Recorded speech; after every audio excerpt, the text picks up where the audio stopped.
3, 2, 1, and... Like Arnold says, you cannot fight. You're in the middle? Is that where you're supposed to be? The middle? Of the screen? No. Where are you supposed to be? Right, move. Don't move. There's something in the air here that makes you... I'm just a paka. Alright, Convince me better. Let me talk. Wow, Croatia, this place is next level. Like, it's... Dubai is unreal, but this place is... Dubai's another level, but Croatia's another level. I love Croatia too. What's up, guys? I'm here in Croatia with Escape with Wolves, and guess what? They're crazy. And I had the most amazing time in Croatia. So by far, Croatia has to be one of my favorite places that we've escaped to. Very second I stepped off the plane, I hopped on the skateboard, and I was cruising around the tarmac, and I knew that this was going to be a trip I was never going to forget. Adam and I have always we've been talking about doing the Yacht Week for a couple of years now, probably. I was always told that I had to come to Croatia and experience Yacht Week. So we decided, why not get a boat and try it out? And we actually finally got the opportunity to do it. I tell you now, it was one of the most amazing experiences I've ever had. It's absolutely beautiful here. The oceans are beautiful. The islands, they say they have over 700 or something islands, which is insane. We only checked out about 5 of them, so they have 700 of them. I'm a guy that loves the water. I love being in salt. I love being in the sun. I love being on sailboats. I love anything related to the water. We got to visit so many beautiful islands. We were fortunate enough to have a great skipper, Joe. Shout out to Joe, you're great. It was really funny. We got to swim in the water, swim with the fish, the dolphins. It was really cool experience. I did see the dolphins though. Oh, why? Because there's not gonna be dolphins in the video. They're gonna say, I saw dolphins. I swear, where you guys were sleeping, they were going over the boat. Over the boat. Yeah. Over the sailboat. We sailed from island to island, checking out different parties, different restaurants, meeting new people that we've never met before. You know, I don't know if it's something in the salt water that's all around. I don't know if it's something in the air. I don't know if it's the heat. I don't know it's that there's people from all around the world with us. But there's something so special about this trip that every moment became an experience that I will never forget. And lo and behold, we actually did the Yacht Week during Ultra Europe. You know, getting to sail around all these different islands all day and then hit up the Ultra Beach parties at Ultra Festival at night was such a cool experience, you know. Because literally, Ultra would take over certain islands and throw parties so that the whole island was an Ultra beach party. So there would be thousands of people partying and everywhere, all the time, non-stop. Just beautiful though. It was absolutely insane. The girls, they were also unbelievable. You got Swedish, you got Italian, you got Spanish, you got Brazilian. It was just absolutely mayhem. Croatia is absolutely insane. I know I say that about everywhere, but this is literally next level. Unreal. So as you guys know, I lived in Miami for 10 years and then I went to Miami Ultra. You know, so I am actually from Miami, and just like Vitaly, I've also experienced Ultra 4 different times. That was completely cool and I would say crazy. This was intense. And nothing about that Ultra experience in Miami can compare to the experience that I had here. Party every night, champagnes, showers, all that good stuff. You know, a lot of times I would get lost because the crowds are incredible here. And you know, I would just wander and I'd bump into new people I'd never met. And I would just say, hey, can I hang out with you guys? And I'm like, yeah, of course. And so there's multiple times where I just met groups of people and I went out with them. Oh yeah, so we got to this island called Hvar. And all of a sudden I see this beautiful little coastal town. It's like my Tumblr dream. And I hop off the water. It's the most beautiful blue water I've ever seen in my entire life. And we all just paddled. David decided, let's go to land. So we go to land and we get there. Ice cream was $1. And I talk about this every Wolf Talk. That's probably the greatest thing in the entire world. And then all of a sudden we went back and got Adam. We decided we need to go skateboarding. And it was just such a cool little coastal town. Ooh boy, I tell you about this island. It was really, really crazy. And I mean, when crazy, it's like unreal. It's like undescribable. And this place was insane. They brought a bunch of great DJs over from Ultra, like the Ultra after party, and had it at this crazy hotel with pools, and there's people throwing water everywhere, and you could get bottle service, and it was just great music. It was so much fun. Undescribable, I think that was undescribable. Went to this crazy party. What was it, Carpe Diem? Yeah, the island. Carpe Diem. It was such a cool island. It was in the middle of nowhere. You had to take this boat. Everybody's singing. You know, there's like groups of people from like 6 different countries. They're all singing like their popular songs that they like to sing when they go out. And I have no idea what they're saying, of course. But it was just so cool. And in 7 days, I think I slept maybe 5 or 6 hours combined, and also the guys did too. Especially David. David kept up with me, and Cameron did a really good job, but he's just a kind of quiet guy, you know. He doesn't speak, he just does the action.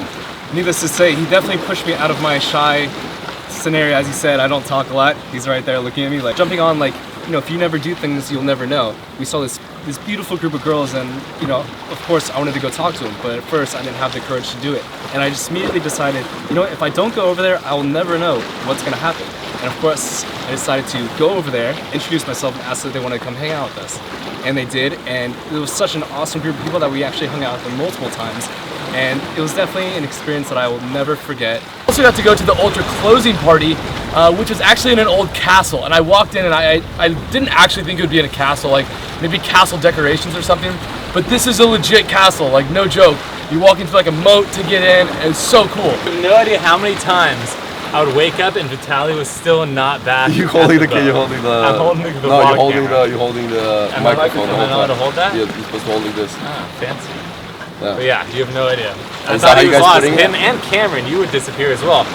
And Cameron will talk about how he swam to the boat. Half the time I made it to the boat the next morning, and that's okay, because when you're out exploring the world, you're not on a schedule, you're on any schedule. There's a boat coming here, and that reminds me, there's so many times on this trip that I was out late just meeting new people, having great times, and I would have to swim to the boat. This one night, everybody left me. It's pitch black, and the boat's like, 400 meters out into the ocean, and I can either sleep on the rocks, because this does not look very comfortable, or I can swim in all of my clothes to the boat. So of course I take the decision, and I swim all the way out to the boat. 5 meters into the ocean, I decide this is probably the worst decision I have ever made, because all I can think is the Jaws soundtrack. And my pants were rolled up, and all of a sudden they started to unravel, and I just thought there was like a giant shark like tickling my feet. Of course sharks don't tickle your feet, but Croatia sharks, you never know. And that's okay. I think I did it like 5 different... What? Sharks tickle your feet? No? They do tickle feet, you're right. Anyway, 400 meters but it was like 4 football fields, by the way. 400 meters? It's 4 football fields. Maybe it was like 100 meters, right? Yeah. 100 meter dash? Yeah. Keep going, Cameron. Keep going. Question I always get, how do I start my YouTube channel? Well, I started my YouTube channel and I did videos, prank videos, and in 3 months I got 60 subscribers. I'm like, I'm done with this stuff. This is not working for me. And then a couple months later, I'm like, let me give it one more shot. And I tried it, and it went well. I have now 8.5 million subscribers in 3 years. And if you want to become a YouTuber, just be consistent. If you have a dream, follow it, don't give up. Failure is not an option in this life. If you sit at home and you think you're gonna fail because you're not even gonna try. Just go out there, do it. Like Arnold says, you cannot climb a ladder with your hands in your pockets. So follow your dreams, go do something. So kind of building off what Vitaly said about not giving up and continuing to chase your dreams, that played true for me a lot in my life as well. A lot of people ask me, how did I get to where I am today? But it's honestly persistence and never giving up. And if you set your eye on a prize, if you believe you can achieve, I know it's kind of a stereotypical thing to say about entrepreneurship, but it really is true. Just never give up, and no matter who tells you that you can't accomplish it or who laughs at your ideas, who cares? They won't be there at the end with you. It's the people who build you up and motivate you to keep going are the people who are going to help you get there. Not the negative, the naysayers, the negative Nancys. So set your eye on the prize and keep going. Don't give up, because I promise you, you can do whatever you set your mind to. And so jumping off of what David and Vitaly were talking about, not giving up. If you don't try, you'll never know. Getting to live every single day traveling with David and Adam, they're always telling me, because as an artist, I'm creating videos, I'm creating all this content, that if the world doesn't like it, then what do we do? And it's very terrifying, wanting to do something and having no idea what the reaction's gonna be like. But every day they just remind me, if you never do it, you'll never know. Constantly work on getting better. And that's I guess my motivation or my word of wisdom to you guys is, a year ago, I had absolutely no idea how to import footage into Adobe. And now, right after this, I have to go edit 40 hours of footage from 6 different cameras and create the most insane video yet, because, I decided back then, I didn't know how to do something, and I wasn't going to let that stop me from doing what it is that I actually wanted to do. So Vitaly was talking about just going out there and following your dreams and just doing it, because if you don't do it, you don't know if it's actually going to work. The biggest risk is not taking any risk at all, right? So what I like to do and what David does and what Cameron does and what Vitaly does is we set goals for ourselves. If you want to start a YouTube channel, set a goal that you want to hit 100 subscribers, and that's your first goal. Don't go out there and say, all right, I want to start a YouTube channel and I want to hit 100 million subscribers and be the biggest YouTuber ever. That's great and all, but it's hard for you to actually hit that goal and see your progress moving forward. So what you want to do is you want to set realistic goals. If you're starting a YouTube channel, say, okay, I'm going to set a goal for 10 subscribers.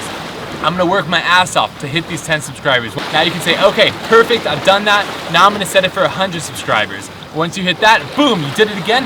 Now 1,000 subscribers, now 10,000 subscribers, now 100,000 subscribers. So every time you hit a goal, that fuels you to move forward. You see the progression, you see it's actually working, and that's one of the best things to do when starting a business with anything. Set goals that are realistic and actually go out there and hit them, and don't give up until you hit it, because if you don't give up, there's no chance of you failing. So hopefully you enjoyed this Wolf Talk this week, guys. Next week we have an escape coming your way, but until then, make sure you give us a big thumbs up if you like this. Also comment below here and subscribe to our channel if you haven't already. Thanks again for watching this, and see you guys next week.